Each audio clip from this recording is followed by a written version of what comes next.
Hello students, I am Ms. Nazia Deshmukh from R.C. Patel English Medium School, Holnanthe. And today we will learn new topic for class 7 science, that is physical and chemical change. In this lesson we will learn about reversible change, irreversible change, physical change and the characteristics of physical change. So at the starting we will see what is meant by reversible change. Reversible changes means the change which can be reversed by reversing the condition is called as reversible change. It means that when we reverse the conditions again to its original, then the change also get reversed. So that type of changes are called as reversible changes. We can take the example for reversible change as the melting of ice and the stretching of rubber band. These are the two examples we have taken here, but there are a number of examples for the reversible changes. So how these are reversible changes? The ice can melt and convert into a water, but again we can convert it into ice. Similarly, the same thing about the rubber band. If we take a rubber band and we will stretch it, then its size and shape get changed.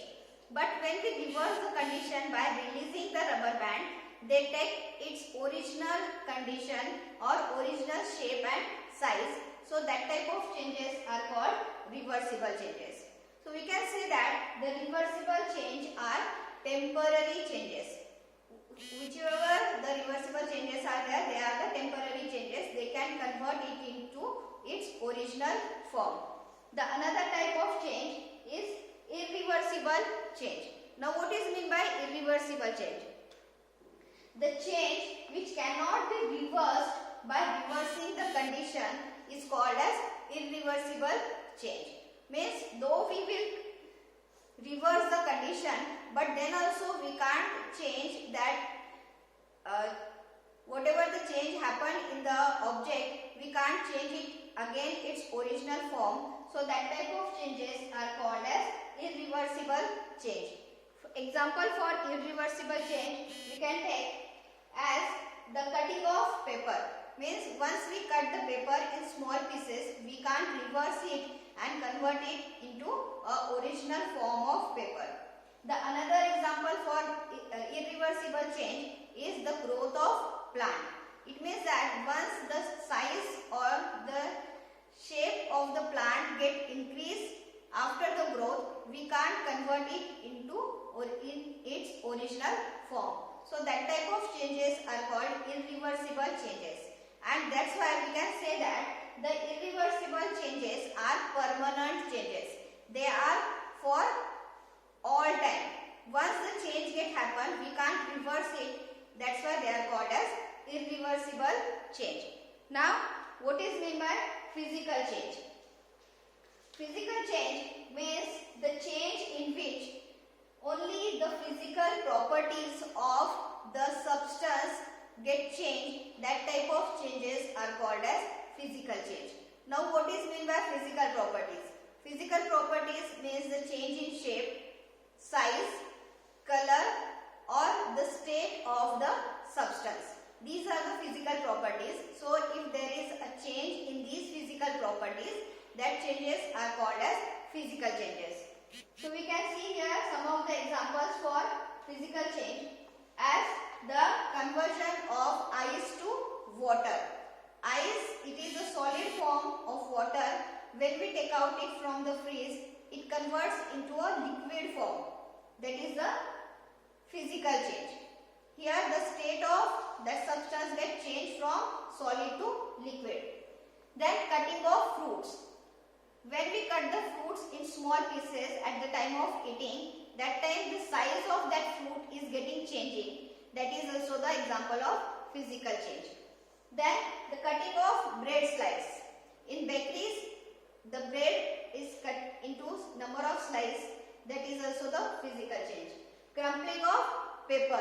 When we take a paper and we crumble it, its shape and size get changed. That is the physical change. When we take the paper and crumble it, then its shape and size get changed. So that type of change is called as physical change. These are the examples for physical change. Some more examples are here for the physical change as boiling of water. Here again the state of that substance get changed from liquid to gas. Drying of cloths. First the cloths are wet and when we keep it in a sunlight they get dried. So that is also the physical change. Melting of ice cream. Beating of metal. Then blowing of bulb and cutting of fruit. These are some examples for the physical change. Now some of the physical changes are reversible changes. Means we can reverse them. So for that we can take the example as the melting of chocolate.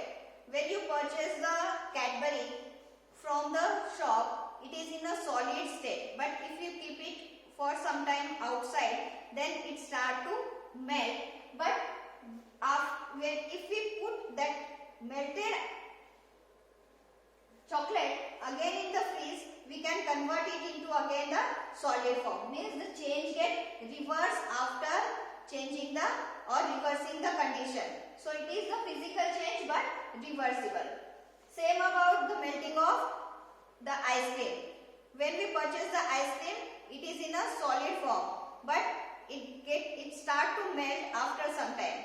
And if we put it again in the freeze, then it will again convert into a solid form. Then the interconversion of water. Means the ice is a solid state of water. When we keep it outside, it converts into a liquid state, and when we heat it, it will convert into a gaseous state. But if we reverse the conditions, means if we cool down the vapors, it converts into a liquid form, that is water. Again, if we cool the water, it converts into its solid form, that is ice. So these are some of the examples of physical change which are reversible, as well as some of the physical changes are irreversible. Means we can't reverse it again. The examples for that are the broken pencil. Means if we take a pencil and break down from the middle, then it converts into two pieces. But we can't convert it again a same size and shape which is its original shape. Again, the second example is cutting of wood. At the time of making the furnitures, the carpenters are cutting the wood in small pieces. But we can't convert it again its original form or original shape. Then cutting off or tearing off the paper. If we take a paper, it's having a shape, different shape, but when we cut it, tear it and convert it into a small pieces, then these pieces are having different shape and size as the original shape and size of the paper. But we can't convert it again its original form. So this is the physical change where only the physical property is getting changed, but we can't reverse it. So that are the examples for physical change which are also the irreversible changes. Now from all this discussion we can find out some of the characteristics of physical change. The first characteristic of physical change, as during physical change only the physical properties such as size, shape, color and state of the substance get changed. The another characteristic is that in the physical change no new substance get formed. Then the next one is the physical changes may be reversible or irreversible. And the last characteristic of physical change is that in physical change, the chemical composition of the substance cannot change. It is always same. So all these are the characteristics of physical change. Means after physical change, those change get occur, but in these things no change will be happen. So this is all about the physical change. I hope you had understood this topic. Thank you.